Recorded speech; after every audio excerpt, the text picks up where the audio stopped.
Buenas noches, hermanos, feliz sábado.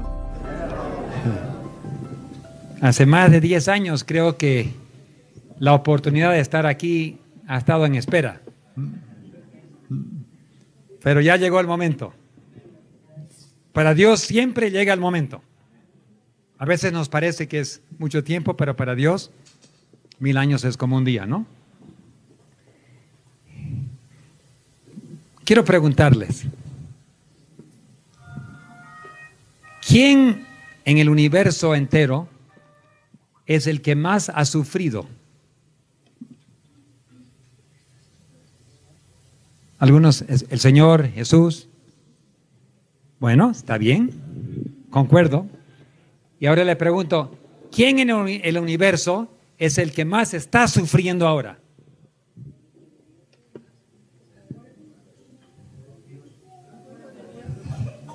El pueblo, Dios.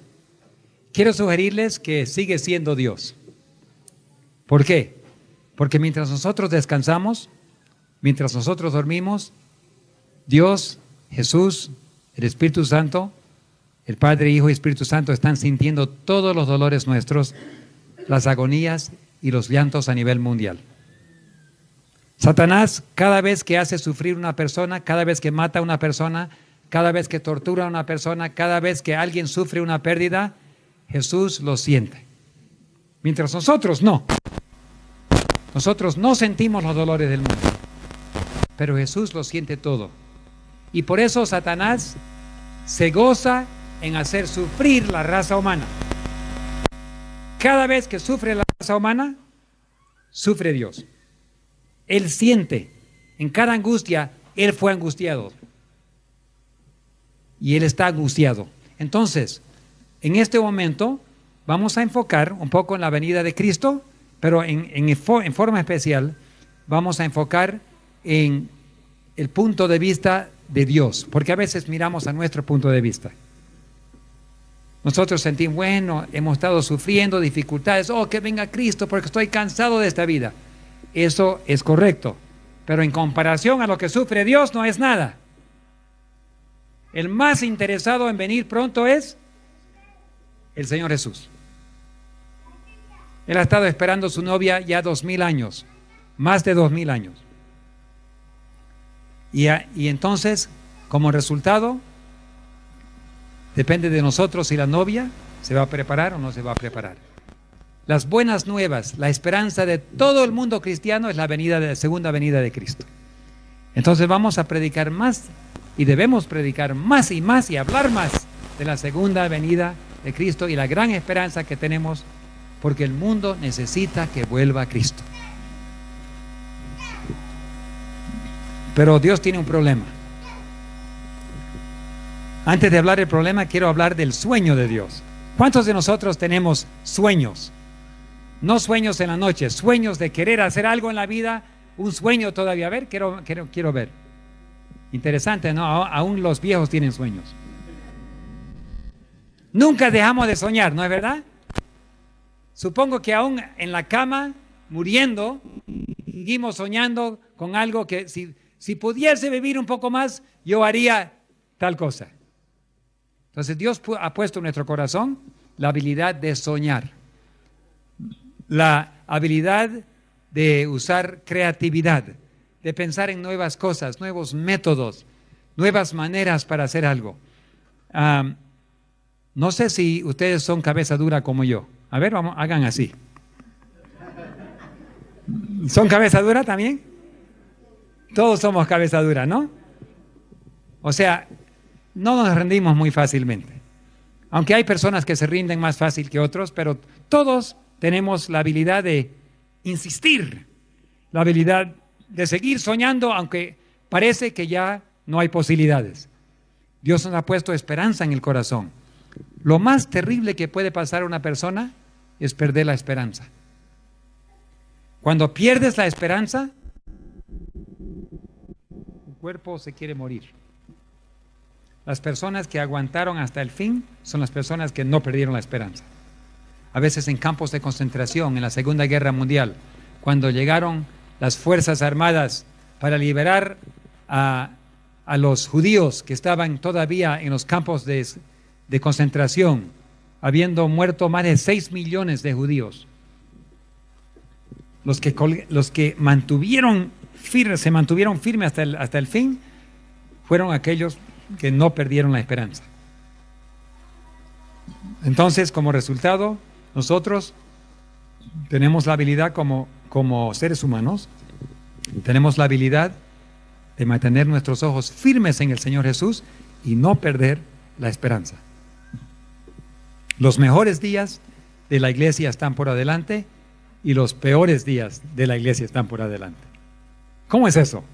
A ver, tío David, cuéntame, ¿cómo es que los peores días y los mejores días? Es que cuando llega la oscuridad es cuando más brilla la luz. ¿No es verdad?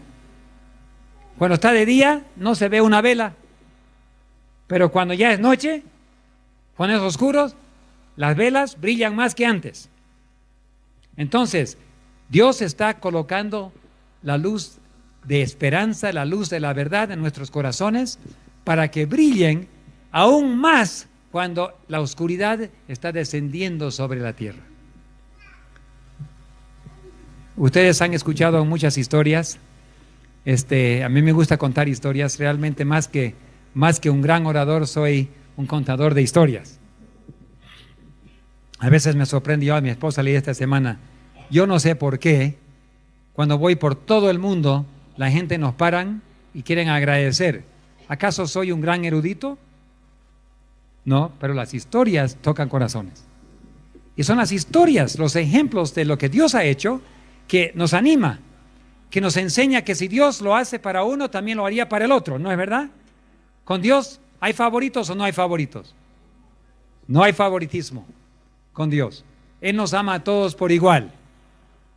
Pero algunos de nosotros sí tenemos más amor por Dios que otros. Algunos llegan a conocerlo mejor. Yo supongo que Enoc, que lo conocía tanto a Dios, tenía un amor más grande que yo tengo. Entonces, el que conoce más a Dios, llega a amarlo más y más. Entonces, nuestro trabajo es de llegar a conocer más y más a Dios. Nadie puede conocer a Dios y no llegar a amar su carácter.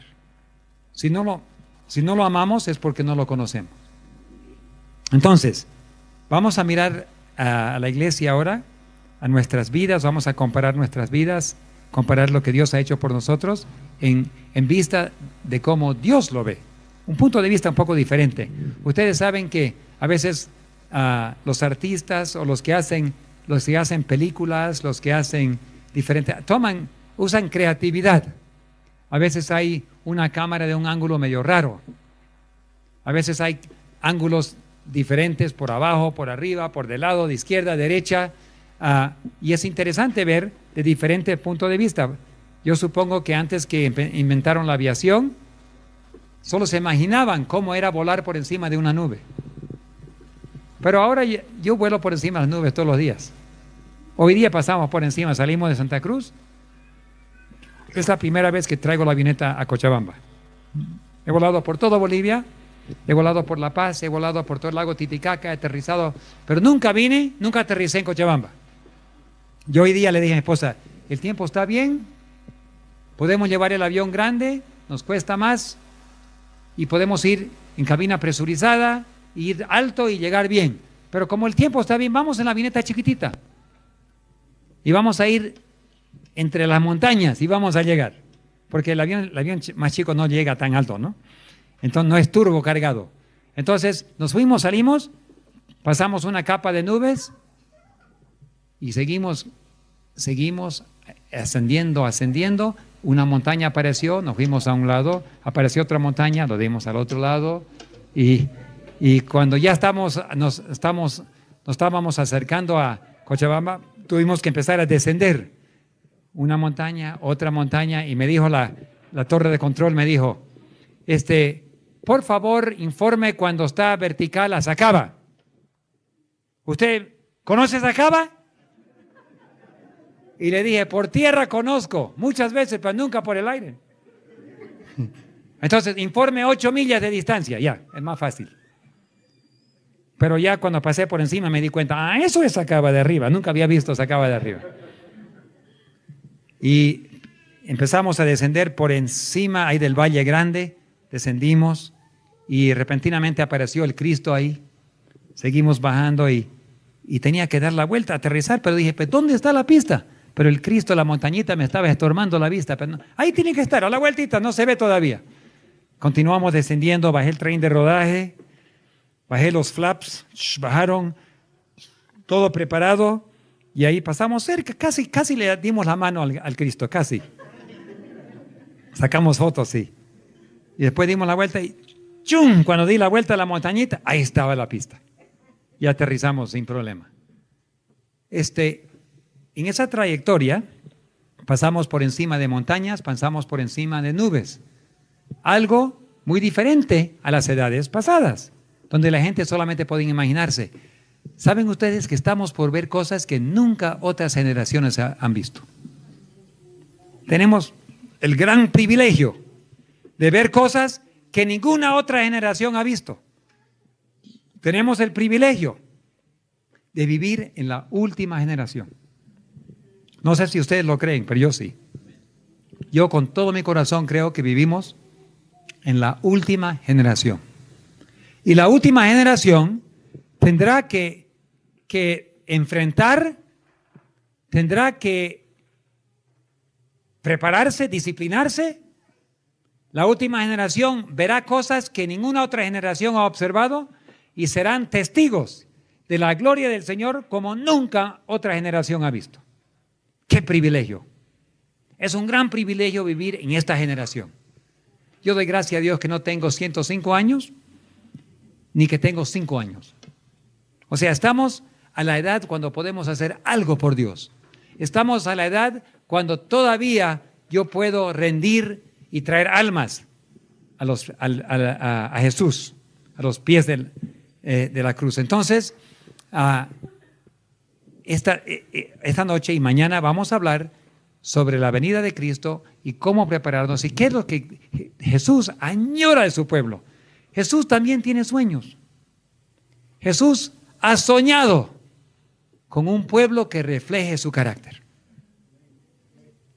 Ese es su sueño máximo. Yo supongo que Él está ahí frente al altar como sumo sacerdote 24 horas haciendo su trabajo por nosotros, purificando su pueblo, preparando, soñando y también orando también.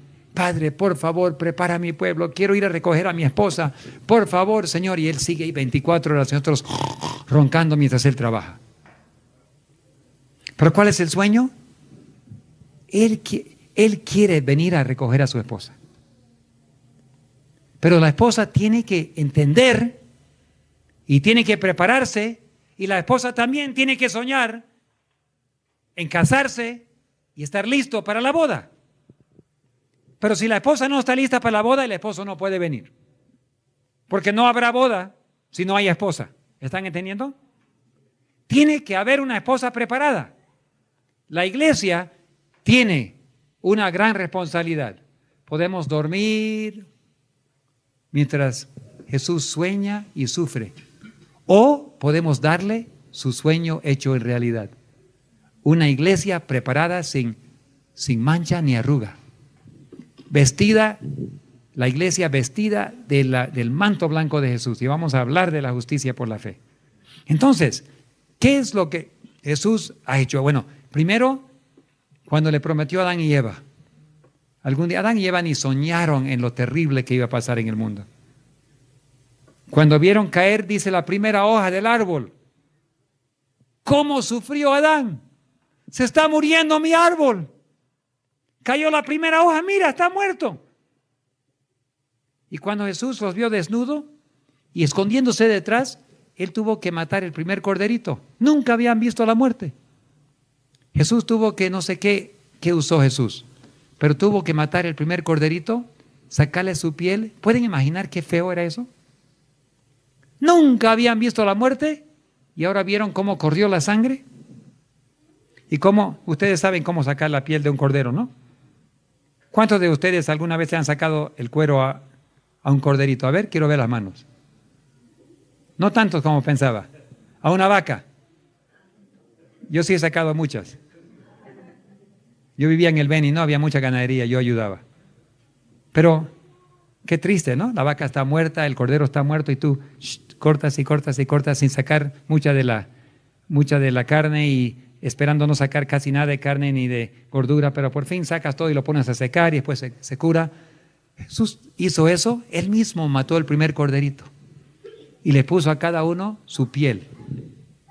Una ropa los cubrió Jesús y simbólicamente diciendo, el Cordero de Dios va a venir y le va a dar algo para cubrir su pecado. La vergüenza del pecado. Entonces, les prometió que algún día iba a venir y iba a aplastar la cabeza de la serpiente.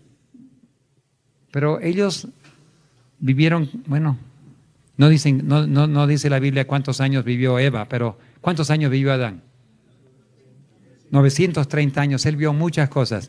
Vio a sus hijos, vio a sus nietos, supongo que bisnietos y bisnietos y bisnietos. Y la mayoría no querían a Dios. ¿Se imaginan el dolor? Aquí tengo un nieto conmigo esta noche.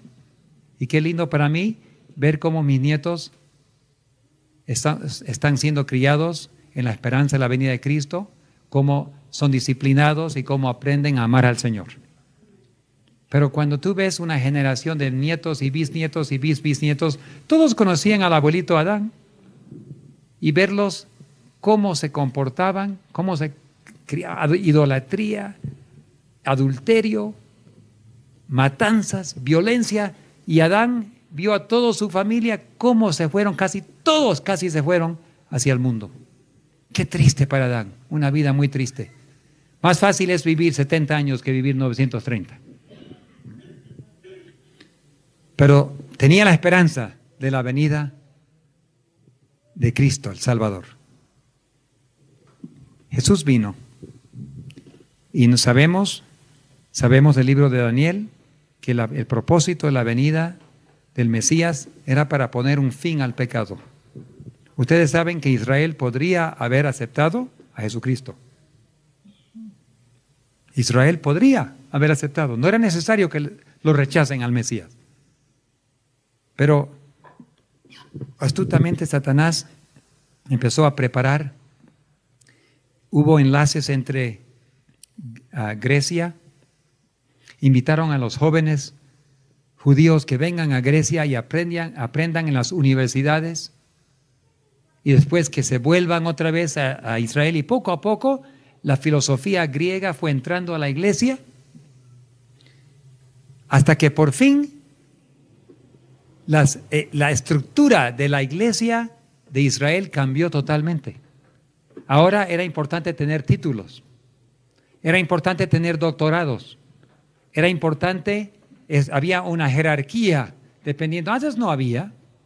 Dios dijo, esta tribu va a ser, de aquí van a ser mis sacerdotes, esta tribu va a hacer esto, esta familia va a hacer esto, y Dios colocó todo, pero no era por educación, era por llamado de Dios. Entonces poco a poco la filosofía griega entró de tal punto de que se empezó a formar una jerarquía, los eruditos, los con títulos, los que tenían doctorados, y los otros y los demás abajo. Nosotros vamos a interpretar la ley, dijeron los fariseos. Nosotros somos los escribas, nosotros sabemos qué dice la ley. Ustedes no saben nada. ¿De dónde vino esa filosofía? Que solamente los educados pueden interpretar la palabra de Dios. De Grecia. Y eso entró a la iglesia judía, y cuando vino Cristo, con razón se sorprendieron. ¿Y cómo este niño de 12 años sabe tanto y nunca habiendo sido educado en nuestras escuelas y colegios? Y después cuando Jesús era adulto ya tenía su ministerio. ¿Y cómo es que él habla con tanta confianza de la palabra de Dios, nunca habiendo recibido nuestra educación? La filosofía judía. Yo recién, hace unos meses atrás, estuve en Israel. Ellos muestran ahí, fuimos a un lugar donde hacían olimpiadas. ¿Y de dónde vinieron las olimpiadas? ¿De la raza judía? De Grecia y Roma. Y los judíos y los jóvenes tenían que luchar y hacer sus luchas y todo. Pregunto, ¿con ropa o sin ropa? ¿De dónde viene esta idea de la desnudez? De Grecia. El cuerpo humano no necesita vestirse. Hay que admirar el cuerpo humano sin ropa. El problema era de los judíos, ¿sabe cuál era? Que todos los varones estaban circuncidados. Y tenían vergüenza sacarse la ropa, ¿por qué? Todos iban a saber que eran judíos. Entonces se hacían cirugías para anular la circuncisión, para esconderlo. Para que nadie sepa que eran el pueblo de Dios. Y cuando llegó Jesús, encontró todo un pueblo de Israel con vergüenza de ser identificados como pueblo de Dios. Con filosofías del mundo, paganas. Automáticamente lo rechazaron al Mesías porque él no estaba educado por nosotros, no tiene títulos. Y la filosofía griega rechazaba a las personas no educadas apropiadamente. Pero Jesús sabía más que todos ellos. Jesús había sido educado por Dios, por su Padre. Conocía la palabra de Dios. Tenía comunicación íntima con Dios. Y él conocía más que todos, pero lo rechazaron porque no tenía títulos humanos. Entonces, en esa condición, el sueño de Jesús, ¿se imaginan? Ahí estaba una semana antes de morir, una semana antes de ir a la cruz, mirando a Jerusalén. ¡Ay, Jerusalén, Jerusalén! ¡Cómo yo quería! Como una gallina esconde a sus polluelos bajo sus alas. ¡Cómo yo quería esconderte, protegerte, prosperarte! Pero no me dejaste. Tu casa te es dejada, ¿qué? En desiertos, sin el Espíritu Santo, sin la presencia de Dios. ¿Cómo le rompió el corazón al Señor Jesús? Porque él estaba soñando con un pueblo. Entonces empieza la iglesia cristiana. Es perseguida la iglesia. Pasan muchos años por las edades medias donde más de 30 millones de cristianos son martirizados, perseguidos. Para por fin entramos, después de las profecías al cumplirse, entramos ya al tiempo del fin. Ahora sí. ¿Cuándo se cumplió el tiempo del fin? 1798. Ahora estamos en tiempo del fin. Ahora voy a desarrollar a mi pueblo. Ahora sí voy a tener un pueblo, una esposa sin mancha ni arruga. Ahora sí, el sueño se va a hacer hecho realidad. Y ahí nace el movimiento adventista y llena toda la tierra, Sudamérica, escucha las noticias de Europa, pero más empieza en Norteamérica, llena todo Norteamérica. Y Cristo viene pronto, prepárate. Se llama el clamor de medianoche. La iglesia se preparó. El día que esperaban la venida de Cristo, aunque erróneamente no entendía las profecías, habían 50,000 adventistas. 50,000 personas que estaban esperando, pero guardaban el domingo, comían puerco, no sabían nada de muchas cosas. Todavía no era el momento para que venga Cristo. ¿Por qué? Era simplemente el inicio del juicio investigador, del juicio de los muertos. Algún día pasaría al juicio de los vivos. Y Jesús les fue enseñando. El 22 de octubre de 1844, habían 50,000 adventistas esperando la venida de Cristo. ¿Cuántos adventistas había en el 23 de octubre? ¿Alguien sabe? 50. De cada 1,000 adventistas, desaparecieron 999. Y nosotros, que tenemos más de 20 millones de adventistas, pensamos que va a ser diferente hoy. Y nosotros, que hemos gozado de tanto, pensamos que nosotros todos vamos a ser salvos. Pero en 1844, 999 de cada 1,000 desaparecieron. ¿Acaso somos diferentes nosotros? ¿Acaso pensamos que vamos a entrar así en fiesta al cielo, así nomás, sin ninguna dificultad? Tenemos mucho que aprender, ¿no? 1 Corintios 10, 11 dice que todas estas cosas acontecieron como ejemplo para nosotros que vivimos en los últimos días. El apóstol Pablo nos quería enseñar algo. 1 Corintios 10, 11 nos enseña que tenemos que aprender lecciones del pasado.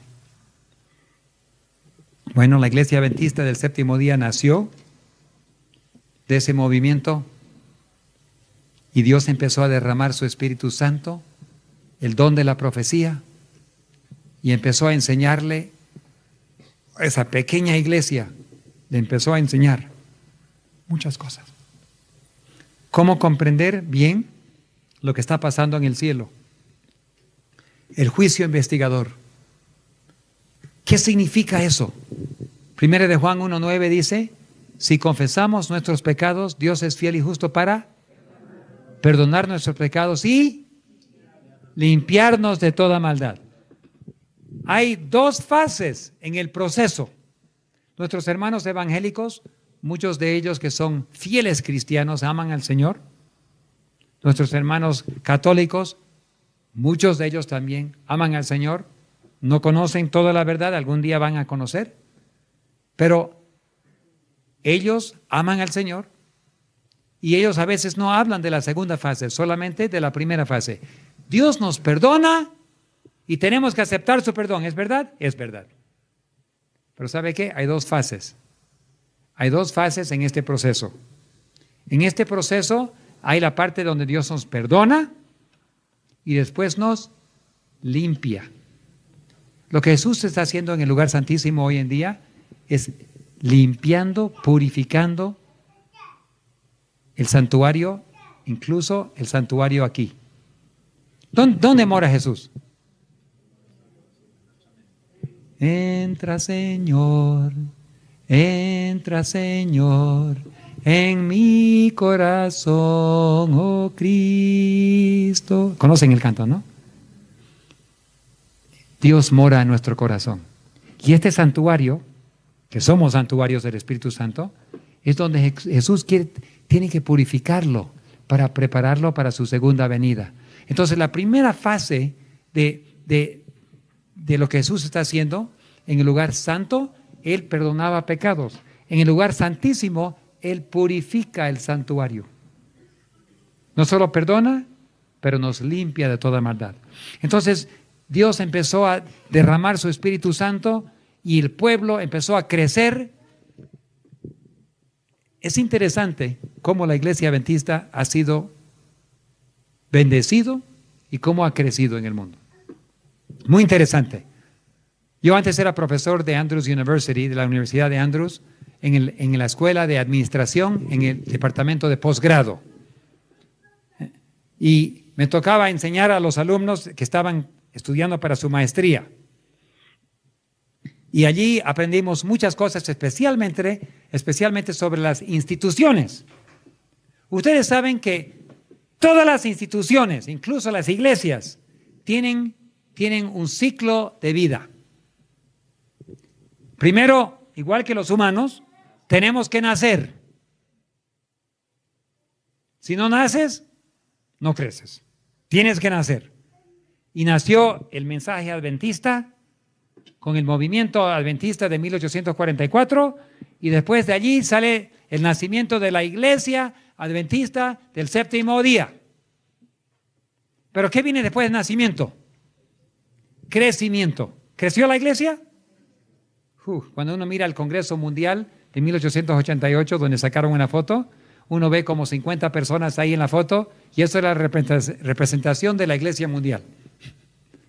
50 personas. Más pequeño que un campo ahora hoy en día. Pero así era. Después llegó a crecer y llenar todo el mundo. Estamos en casi todos los países del mundo con el mensaje adventista. Ahora los congresos a nivel como 2015 que tuvimos hace 2 años atrás, 2015 cuando fui allí, he ido a 8 congresos mundiales. Habían casi 40,000 delegados. No, perdón. No, habían 40,000 que llegaron del mundo y no me recuerdo el número de delegados. Eran miles y miles y miles de delegados, pero estaba lleno el piso. Ya no me recuerdo los números, perdón, de los delegados oficiales. Alguien quizás se recuerde, pero yo no. Pero estaba lleno, hay quizás unos 3, 4, 5,000 delegados. El estadio estaba lleno, más de 70,000 personas el sábado. La iglesia ha crecido tanto que ahora es una institución mundial. Pero todas las instituciones, incluso la iglesia adventista, pasan por las fases que toda institución pasa: nacimiento, crecimiento, madurez. ¿Qué pasa cuando uno está maduro? Tiene universidades, tiene hospitales, tiene secundarias, colegios, iglesias. Solamente yo acabo de llegar de Lima, Perú. Cuando yo trabajaba en Lima, en la Unión, 6 años trabajé en la Unión en Caica, había más de 100 iglesias en Lima, no sé cuánto habrán hoy en día. Eso se llama madurez. Había una universidad, ahora hay 2 en el Perú, y después nació la que tenemos aquí en Vinto. Esa nació durante el periodo cuando yo estaba trabajando en la Unión, nació la Universidad Adventista de Bolivia. Entonces, como resultado, la iglesia va madurando. Tiene industrias, hospitales, tiene imprentas, instituciones, crecen por todos lados. Pero ¿qué viene después de la madurez? Hay algo muy interesante aquí, tenemos que aprender de esto. Y podemos hablar de Microsoft, podemos hablar de IBM, podemos hablar de Philips, podemos hablar de Sony, cualquier institución que ustedes quieran que sea grande, llega a la madurez y algo muy raro empieza a pasar. Empieza a pensar más en la institución que en la misión. ¿Por qué? Porque tengo tantos bienes, tengo que invertir mis bienes, tengo que proteger mi dinero, tengo que proteger mis instituciones. Ya no me interesa tanto predicar. Lo que me interesa es proteger. Todos conocemos el fútbol. Cuando un equipo juega solamente defensa, ¿cuántos goles mete? Están ahí para que lo mejor que puede pasar es 0-0, ¿no? Porque si yo tengo un equipo de defensa y no permito que el enemigo me meta un gol, por lo menos me meten 0 goles. Pero yo no voy a meter ningún gol. Para meter un gol tienes que jugar ofensa. Para meter un gol tienes que arriesgarte. Tienes que dejar un poco descuidado el gol y tienes que correr al otro lado y meter tu equipo allá y estar. La mejor defensa es ofensa, ¿saben? Atacar al enemigo es la mejor forma de defender tu casa. En la etapa de madurez, una institución no sabe jugar ofensa. La institución se pone a defender para que nadie le meta goles, para que no me afecten la universidad, para que no me afecten la industria, para que no me afecten eso. Y como resultado de olvidarse de la misión, ya no hay nuevos goles. Lo mejor que puede pasar es, nadie nos metió un gol. Y la institución empieza a declinar. Empieza un poquito en el descenso. Y ese descenso va acelerando. ¿Y qué termina? ¿Cómo termina el descenso? Con la muerte. Toda institución que comienza su descenso y no rectifica el problema, se muere. La iglesia también. Recién ayer leí un correo. No es la primera vez que leo un correo así. He leído muchas veces un correo así, pero da una tristeza al corazón. Porque recién en California, otra vez, hemos vendido uno de nuestros hospitales grandes a la Iglesia Católica. Uno por uno, los hospitales adventistas se están convirtiendo en hospitales católicos. Reunieron a los empleados el otro día y le dijeron, empleados, enfermeras, médicos, todos tenemos un anuncio. Hasta ayer ustedes trabajaban para la Institución, Asociación Adventista de Salud. A partir de hoy, ustedes todos son empleados de las Madres de Misericordia.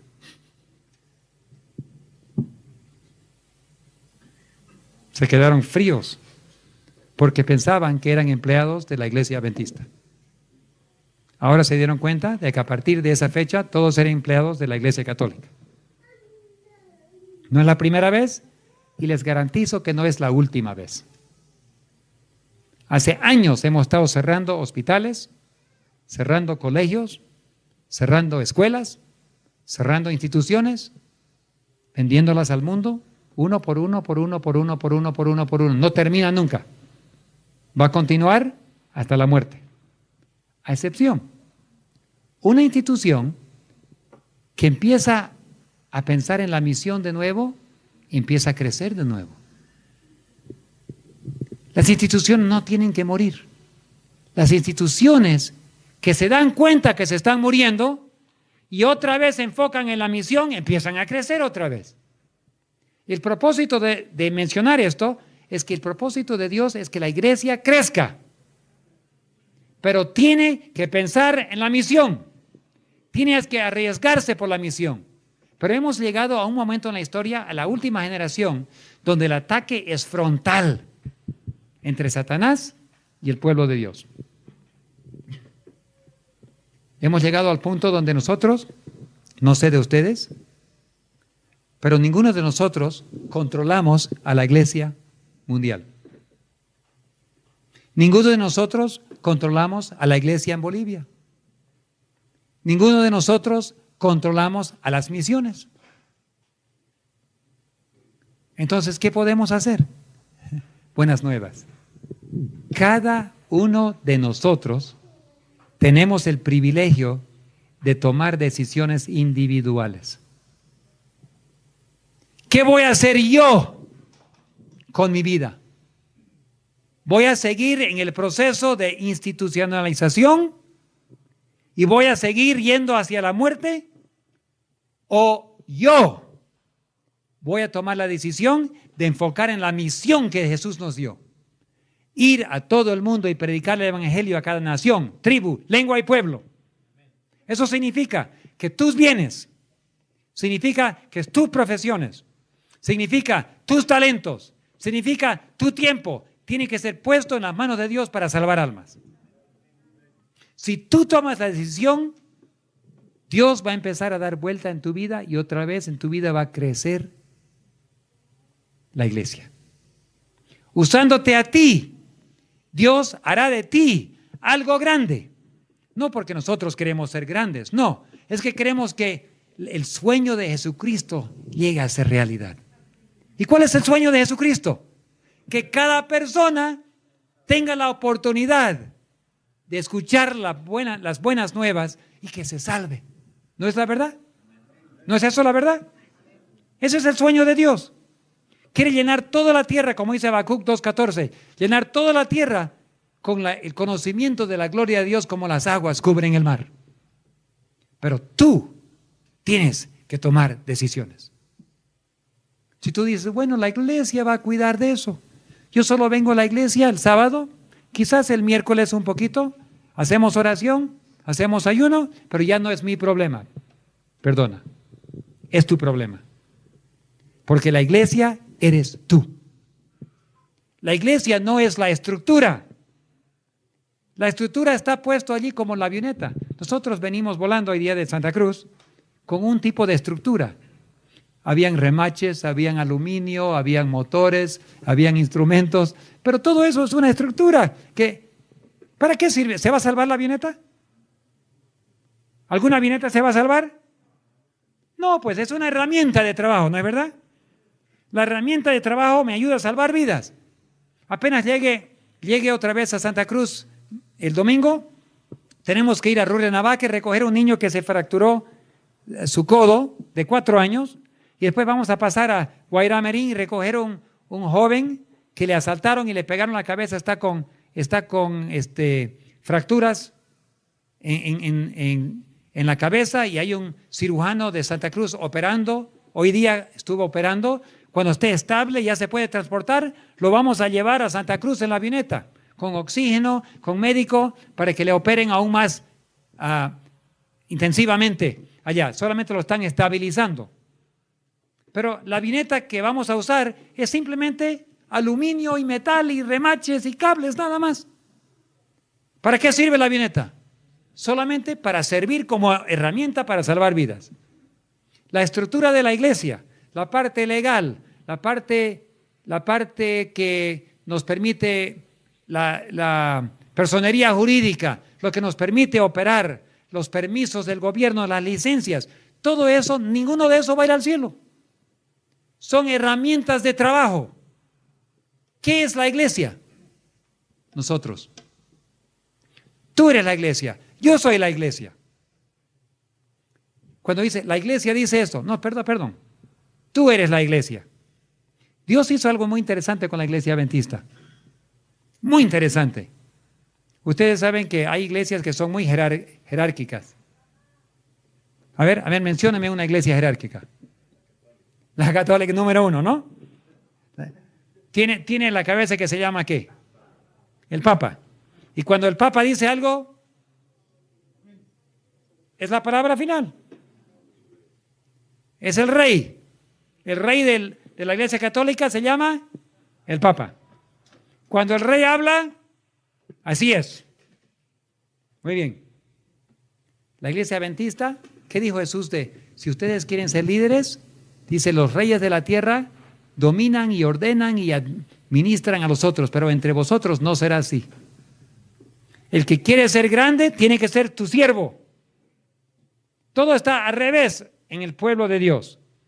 La autoridad no está arriba, la autoridad está abajo. La autoridad está en la junta directiva de la iglesia. La junta directiva le dice al pastor lo que va a hacer. El presidente es elegido por la iglesia. Los presidentes son siervos de la iglesia para obedecer a la iglesia. No hay reyes en la iglesia adventista. Bueno, algunos piensan que son, pero así no es. Fue organizada la iglesia adventista en una forma diferente. En el Congreso Mundial, que tenemos cada 5 años, vienen todos los delegados de todo el mundo. ¿Para qué? Para con autoridad decidir las cosas. No es el pastor Ted Wilson que ordena y todos obedecen. La iglesia adventista no tiene papas. El pastor Ted Wilson fue puesto allí para presidir la junta. La iglesia le dice al pastor Ted Wilson lo que él tiene que hacer. Y él tiene que obedecer las órdenes de la iglesia mundial. ¿Están entendiendo? Entonces la iglesia adventista fue fundada por Dios con un concepto diferente, no con un concepto católico, con un concepto muy diferente. La autoridad viene de abajo, se eligen líderes, los líderes sirven a la iglesia y obedecen a la iglesia.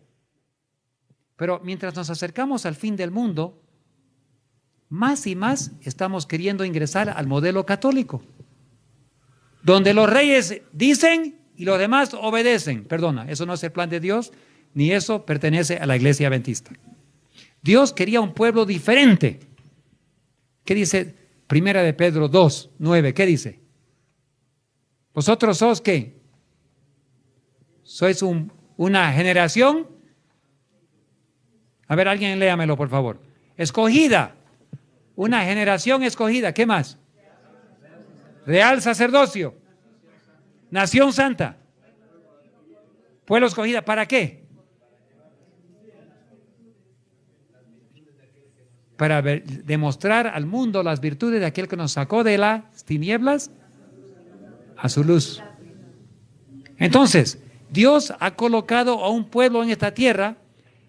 ¿Ustedes saben que la iglesia adventista oficialmente cree en el sacerdocio del creyente? ¿Qué significa el sacerdocio del creyente? Estamos aprendiendo un poco de historia esta noche, ¿no? Van a sacar su maestría algún día. Ya. Sacerdocio del creyente significa que cada persona tiene acceso directo a Dios. No tiene que pasar por un sacerdote. No tiene que pedir Padre, perdóname porque he pecado. Perdona. El único Padre que puede perdonar es Dios el Padre. Cada miembro de la iglesia tiene acceso directamente a Dios el Padre. Eso se llama sacerdocio del creyente. La iglesia adventista cree que nosotros, cada uno, podemos actuar directamente con Dios y podemos interceder por otros también. Entonces, ¿dónde está la autoridad? En la iglesia.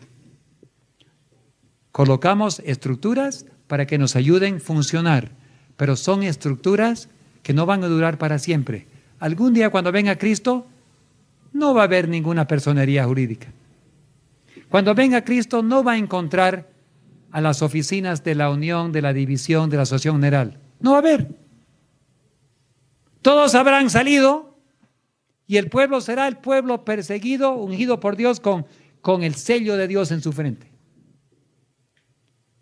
Los que reciben el sello de Dios en su frente, los 144,000, van a hablar con autoridad. ¿Por qué? Porque cada uno de los 144,000, sea el número literal o simbólico, algún día vamos a saber. No vamos a pelear por el número. Es un pueblo pequeño, pero que tiene el sello de Dios y va a llenar la tierra con el conocimiento de la gloria del Señor. Y cuando hablan y cuando predican, les digo que va a ser con autoridad. Como un embajador. Yo tengo un amigo embajador en Filipinas, es un pastor adventista. Se llama el pastor Bienvenido Tejano.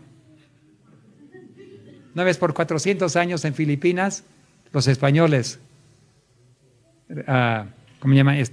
Dominaron ahí, ¿no? Sí, una colonia. 400, con razón tienen tanta influencia española, ¿no? Entonces, él tenía el apellido Tejano y su nombre es Bienvenido. Bueno, el pastor Bienvenido es muy amigo mío. Me he quedado en su casa. Él, cuando trajimos el helicóptero a Filipinas, él dijo, traigan el container aquí. Pero él era departamental de la Unión. Y el pastor Tejano estaba trabajando como departamental de la Unión cuando recibió una llamada y el gobierno le dice, el presidente de la nación está queriendo que usted sea, por favor, el embajador a Papúa Nueva Guinea. No, era Nueva Zelanda primero. Que vaya a Nueva Zelanda como embajador. ¿Yo? ¿Pero quién soy yo? Soy un pastor. No, el presidente de la nación lo ha elegido a usted. ¿Acepta o no acepta? Bueno, él consultó con la administración de la Unión, ¿no?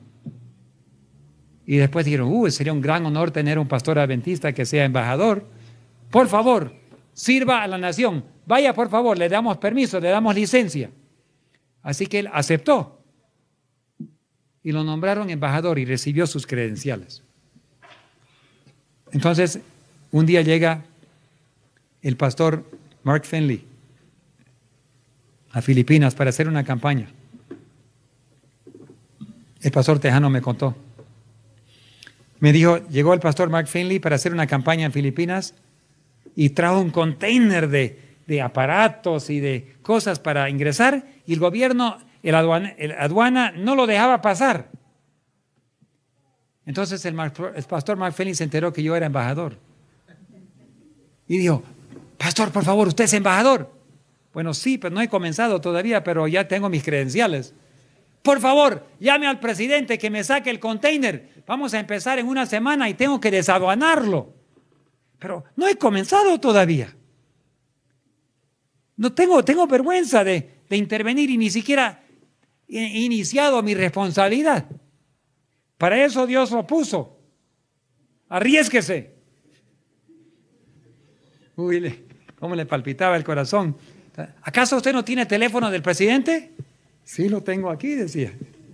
Soy el embajador, tengo que tener el número del presidente. A ver, llámelo. A ver si me arriesgo. ¿Aló? Sí, ¿qué quiere? Soy el embajador Tejano. Necesito hablar con el presidente. Él está ahorita hablando con el presidente de tal país. Está en una reunión, no puede hablar ahora. Pero es una emergencia. Pero está con otro presidente. Entienda, por favor, embajador. Su excelencia, entienda. No, es una emergencia, tengo que hablar con él. Yo no tendría el coraje para hacer eso, ¿no? Pero, un momentito, por favor. Disculpe, señor presidente, el embajador tejano dice que tiene una emergencia. Disculpe, su excelencia. ¿Cómo dices? ¿Una emergencia? ¿Ni siquiera ha empezado su trabajo ya tiene emergencias? Anótalo en un papel. Cállate. Perdone, disculpe, su excelencia. ¿Cómo me estaba diciendo? Aquí está el papel. Perdón, ¿cómo? El embajador tejano quiere desabonar un container. ¿Qué emergencia nacional es eso, no? Ya. Firmó el presidente. Sáquelo de aduana, por favor, pero dejen de molestar ya. Perdona, su excelencia, disculpe la emergencia nacional que tuvimos. Bueno, lo desaduanaron. Salió todo y la campaña evangelística comenzó normal. Pero me dijo el embajador, me dijo, tanto miedo me dio molestarlo al presidente, pero el pastor Finley pues me insistía que iba a hacer. Pero cuando llegué a Nueva Zelanda, cuando llegué ahí, me dijo otra cosa. Tuve que tener mis credenciales, estaban todos los embajadores de todos los países, estaban ahí, y tuve que entregar mis credenciales al primer ministro. Allá no tienen presidentes, tienen primer ministro. Entonces, el sistema británico, ¿no? Entonces, él entregó al primer ministro sus credenciales y el primer ministro dijo, queremos dar la bienvenida, como si fueran todos ustedes embajadores. Señores embajadores, su excelencias, tenemos al nuevo embajador de la República de Filipinas que me está entregando sus credenciales. Damos la bienvenida a su excelencia, el embajador tejano. Ustedes saben las formalidades que tienen, ¿no? Entre los diplomáticos. Pero el embajador tejano dijo, señor primer ministro, yo no solo soy el embajador de la República de Filipinas, ¿también es embajador de otro lugar? Sí, señor primer ministro. Como ministro ordenado de la Iglesia Adventista del Séptimo Día, también soy embajador del Rey del Cielo. Ah, bienvenido, señor embajador del Rey del Cielo. Y por lo tanto, quiero orar por usted. Gracias, señor, su excelencia. ¿Usted va a orar conmigo? Sí, señor. Arrodíllese, por favor. Y el primer ministro se arrodilló. Y el embajador también puso sus manos. Y frente a todos los embajadores de todos los países, pidió bendiciones sobre el primer ministro. ¿Qué piensan ustedes? ¿Estaba bien el pastor? O sea, aún más alto que ser embajador de las Filipinas, la responsabilidad de ser embajador por el Rey de Reyes. ¿Ustedes saben que todos nosotros somos embajadores? Cuando hablamos, estamos representando al Rey del Universo. Cuando caminamos, cuando salimos a la calle, tenemos que reconocer nuestra alta responsabilidad y sagrada responsabilidad de representar. Ahora, damas, ¿cómo nos debemos vestir? ¿Las embajadoras se visten con minifalda? Hombres, ¿cómo nos debemos vestir? ¿Con pantalones aquí a la mitad de la nalga? ¿Algún embajador se viste así? No, señor. Nos vestimos, no digo que no pueden vestirnos con ropa de trabajo, no, por favor, un mecánico tiene derecho a ensuciarse, ¿no? Un constructor. Pero ustedes saben lo que estoy diciendo. Siempre vístanse con respeto, reconociendo que su cuerpo es donde Dios mora, es el santuario del Altísimo, y nosotros cuando hablamos, poseídos por el Espíritu Santo, estamos hablando en nombre de Dios. No debemos tener miedo de predicar la verdad. Nunca debemos tener miedo de decir las cosas como son, porque estamos hablando por Dios. Y si no decimos la verdad, o si tenemos miedo de decir la verdad, y si tenemos miedo de decir quiénes somos, entonces no somos embajadores. No piensen que van a escuchar las palabras, bien hecho, siervo fiel, cuando no somos fiel. Tenemos que ser fiel en nuestra responsabilidad de reflejar la verdad ante un mundo y el carácter de Dios. Somos embajadores cada uno de nosotros. Isaías 5:4. Jesús, con su corazón tan lleno, Dios está hablando aquí por Isaías y le dice: ¿qué más se podía hacer a mi viña que no he hecho, que no haya hecho en ella? ¿Cómo esperando yo que dé uvas? ¿Qué me dio? Uvas silvestres. Dios, ¿qué más podría haber hecho con la iglesia adventista del séptimo día? Nos dio el mensaje de salud para que vivamos más que todos los demás. Nos dio el mensaje de salud para que sanemos a un mundo moribundo, un mundo que está muriendo. Nuevas enfermedades están apareciendo por el mundo. ¿De dónde vienen esas nuevas enfermedades? Se están inventando en los laboratorios. Nuevas bacterias, nuevos virus están saliendo del laboratorio. Aún la comida sana, como trigo, la comida sana, como la soya, comida sana, están siendo modificados genéticamente en tal forma que nos causan alergias y nos están matando. Una señorita recién salió en las noticias en Estados Unidos, una señorita que tenía una alergia fatal a los mariscos. Comió una verdura, no sé qué verdura, ¿te recuerdas? Que era brócoli o algo así. Y casi se muere. La llevaron al hospital, lograron salvar su vida. Y cuando comió brócoli otra vez, casi se muere otra vez. Y le dijeron: por favor, señorita, usted debe tener alguna alergia. ¿Qué es? Sí, tengo alergia fatal a los mariscos. Pero usted no comió mariscos. No, solamente comí brócoli. Y fueron, investigaron y ¿saben qué encontraron? Que transgenéticamente habían modificado el brócoli y colocaron genes de mariscos. ¿Por qué? ¿Por qué tienen que poner genes de mariscos en el brócoli? Porque Satanás quiere destruir a la raza humana. Lo sano lo está convirtiendo en veneno. Gracias a Dios acá en Cochabamba y La Paz y por todos lados tenemos pequeños agrónomos y huertas que no sufren de eso.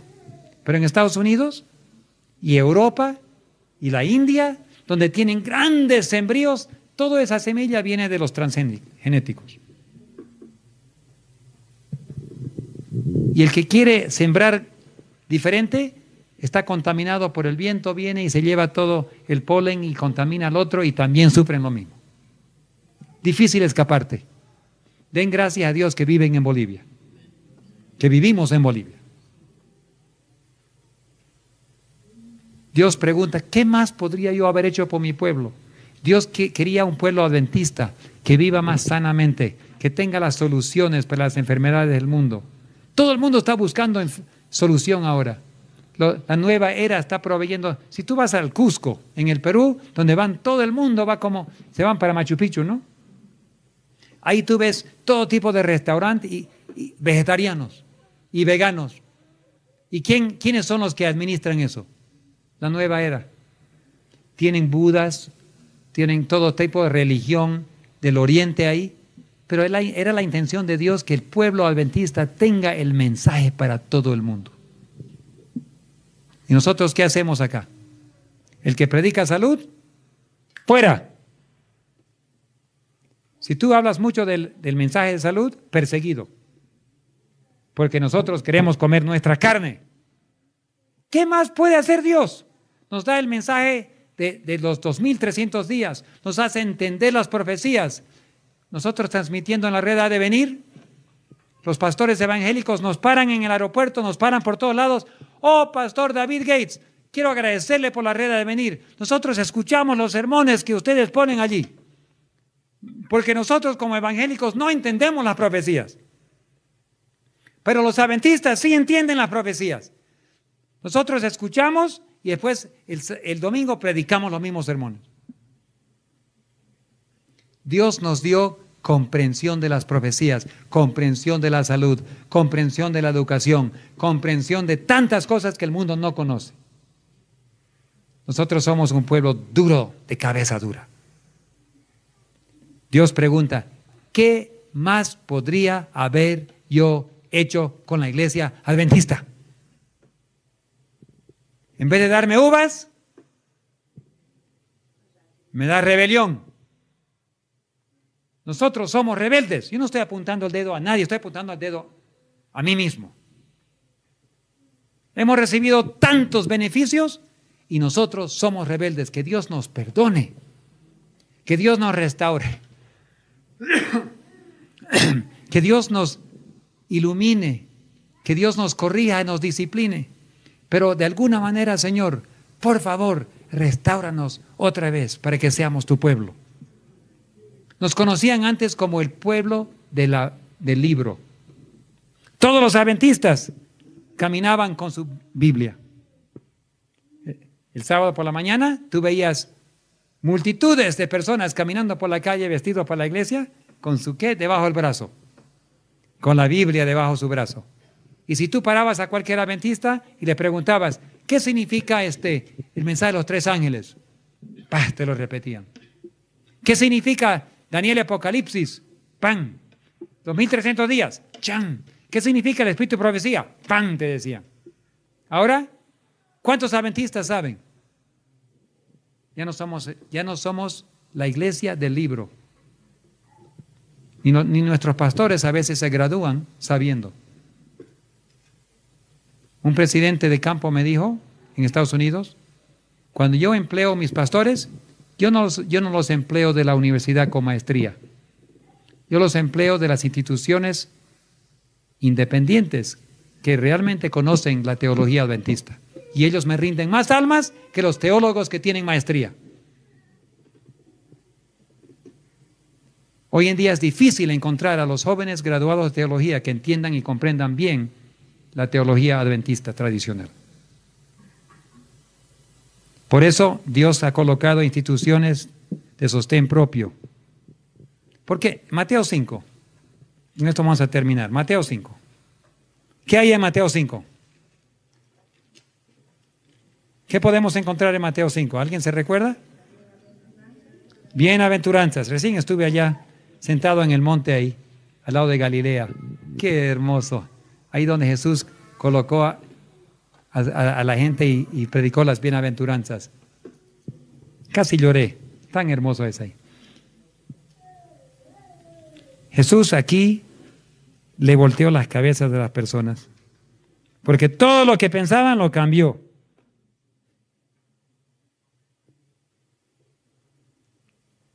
Vamos a ver aquí versículo 10. Bienaventurados los que padecen persecuciones por causa de la justicia, porque de ellos es el reino de los cielos. Bienaventurados sois cuando por mi causa os vituperen, os persigan y digan toda clase de mal contra vosotros, mintiendo. Gozaos y alegraos, porque vuestro galardón es grande en los cielos, porque así persiguieron a los profetas que fueron antes de vosotros. Ustedes saben que Dios colocó a los sacerdotes para cuidar del templo. Los oficiales, los asalariados, se llamaban sacerdotes. Pero cuando Dios tenía un mensaje para su pueblo, ¿quién enviaba? Profetas. ¿Asalariados? Toda la vida Dios tuvo que mandar profetas, no asalariados, para decir la verdad. Los ministerios de apoyo hoy en día son los profetas. Los sacerdotes son los asalariados. ¿Y sabe qué? Pregunto, ¿y quiénes fueron los que persiguieron a los profetas? Los sacerdotes. Man. Dios siempre ha tenido el problema. Los asalariados persiguiendo a los voluntarios. Es el mismo problema de siempre. Cuando Dios tiene un mensaje, Él tiene que escoger una persona no asalariada. Obviamente Dios tiene asalariados también que son su pueblo, ¿no? Ustedes saben. Dios tiene, en todos los lugares tiene sus hijos. Pero cuando Dios tiene un mensaje para predicar, solo el asalariado no tiene miedo de perder su trabajo. Pero ¿quiénes persiguen a los profetas? Los sacerdotes. Entonces, si Dios te manda como mensajero, predica la verdad, hermano, hermana.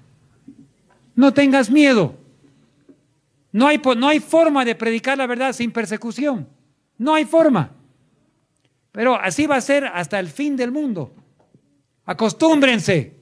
Si no te gusta la guerra y las balas, vete a tu cama. Pero si vas a ser embajador de Dios, oiga, ¿ustedes saben que los embajadores no tienen opiniones personales? El embajador me llevó al palacio del presidente en Filipinas. Entramos adentro y me dijo, mira cómo me tratan. Se sentó yo estaba atrás con él en el carro, ¿no? Su chofer adelante. Entraron al primer puesto de la guardia. Me dice, ¿sí? ¿Cómo les puedo ayudar? Su Excelencia, el embajador Tejano, ¡po! Porque allá cuando es formal dicen, ¡po!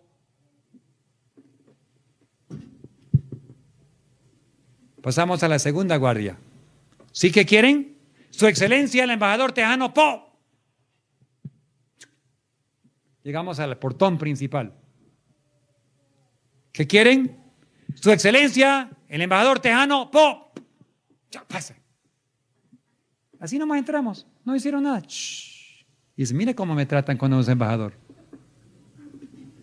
Entramos adentro, vimos los zapatos de Milda Marcos. 2,000 pares de zapatos. Me senté en la misma mesa donde el presidente Marcos declaró, se sentó ahí y declaró ante la nación, esta nación ahora es dictaduría. Yo estoy tomando control de la nación. Me senté en su misma mesa, en su misma silla, ahí en su mesa, frente a la mesa. Nos sacamos fotos. Pero me dijo, ¿sabe qué, David? Una cosa un embajador nunca hace. El embajador nunca da su propia opinión. El embajador solo dice las palabras que su presidente le dice que tiene que decir. Porque tú eres el presidente que está hablando en ese momento. Nunca un embajador tiene el derecho de hablar por su propia cuenta. Entonces, David, como embajadores de Dios, nosotros no tenemos derecho de opinar. Tenemos que hablar las palabras que Dios nos ha dicho que digamos. Ahora pregunto esta noche, ¿cuántos de ustedes quisieran tener el privilegio de ser embajadores de Dios? Quiero ver sus manos. ¿Cuántos de ustedes quieren sufrir la persecución que sufren los embajadores de Dios? Menos manos, ¿eh? Todos los embajadores de Dios sufren persecución. No hablas lo que un humano te dice.